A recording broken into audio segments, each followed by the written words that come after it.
Okay, let's unpack this one. Chuck Woolery died at 83. Yeah. You know, you think Chuck Woolery, and you think game shows. Oh, yeah. But there's more. Oh, there's way more. There's a lot more to this guy. Absolutely. So we've got a stack of stuff here we're looking at. We've got Entertainment Weekly, IMDb, his Wikipedia page, some AP News coverage. Even the New York Post chimed in on this one.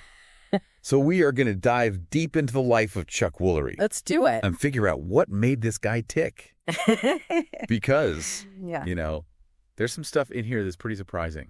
Yeah. When you think about, like, the game show host. Yeah. And then where he ended up. It's a journey. It's a journey for sure. Yeah. I mean, he sort of represents different slices of American culture, like over the last 50, 60 years. And he seemed to kind of always have a knack for tapping into whatever the zeitgeist was at the moment, you know, whether it was music or television or even his political commentary later. Yeah. So he was born in Kentucky in 1941 and music was like his thing. Yeah, right out the gate. I mean, he served in the Navy. He works a regular job and then forms a psychedelic pop duo. Wait, what? Called the Avant-Garde.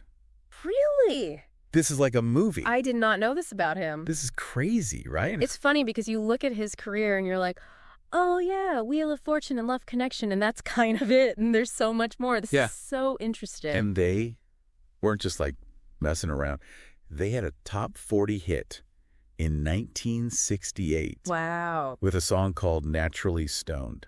No way. I am not kidding. Chuck Woolery singing about being naturally stoned. That is amazing. Wow. We got to hear this. Let's hear it. Okay. That is a vibe. That's something else. It's something else. And that was the 60s. So he's riding that psychedelic wave and then goes on to release solo country records.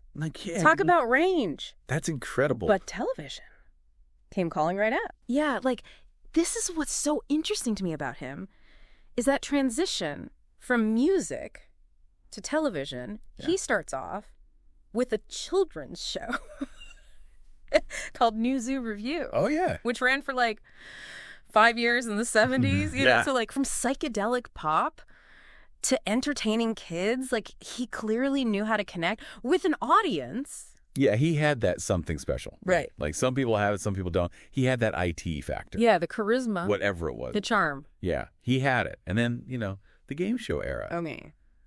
Wheel of Fortune in 1975, the original host, like... Hard to imagine anybody else doing. Those early Wheel of Fortune intros. Right. It wouldn't be the same without him. Yep.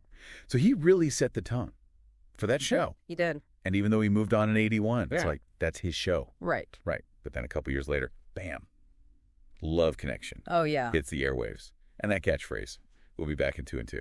I mean, that is just so 80s. So 80s. Perfect. Love Connection was, it was a phenomena. It really was. It wasn't just a game show. It was part of the culture. Yeah. Cultural touch. And he was the face of that show. Absolutely. For over a decade.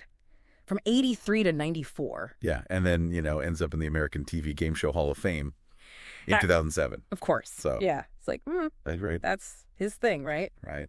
But then, later in life, he gets a little more outspoken about his conservative politics. Yeah, that's a bit of a turn, right? It's kind of a different direction from like the lighthearted, you know, fun and games. Yeah. He co-hosted a podcast called Blunt Force Truth. Yeah, I've heard of this. Where he wasn't shy about sharing his opinions. And it sparked a lot of debate, especially his views on COVID. Right. I mean, that was a... Yeah, if you think about, you know, how celebrities navigate their personal beliefs. Right. When they're in the public eye because, you know, do they stay in their lane? Or, you know, do they is this what they're thinking? Say what's on their mind and risk? The blowback. Was that part of his appeal? Like, was that why people liked him? I mean, it must have been for some people, right? Because he seemed to lean into being provocative. Yeah.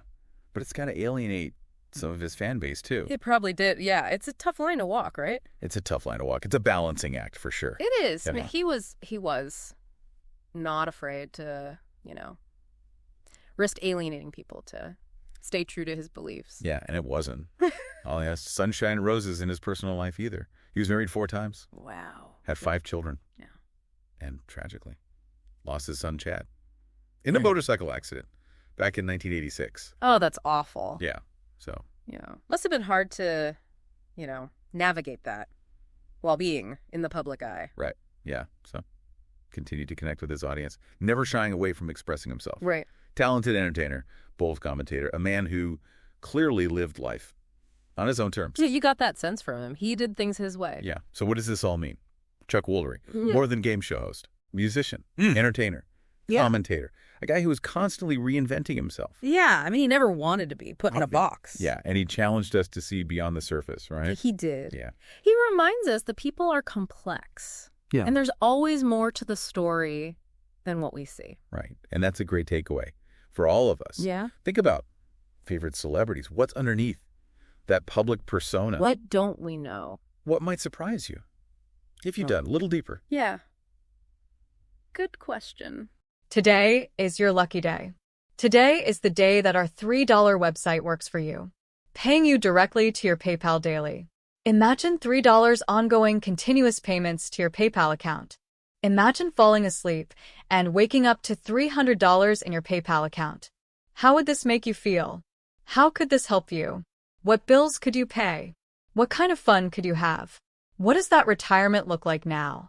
All for a one-time payment of $3. This website is DFY done for you, fully built and completely hosted, and never stops collecting payments for you. You have spent $3 on coffee on a regular, but that coffee won't help you create multiple streams of income. Click the link below.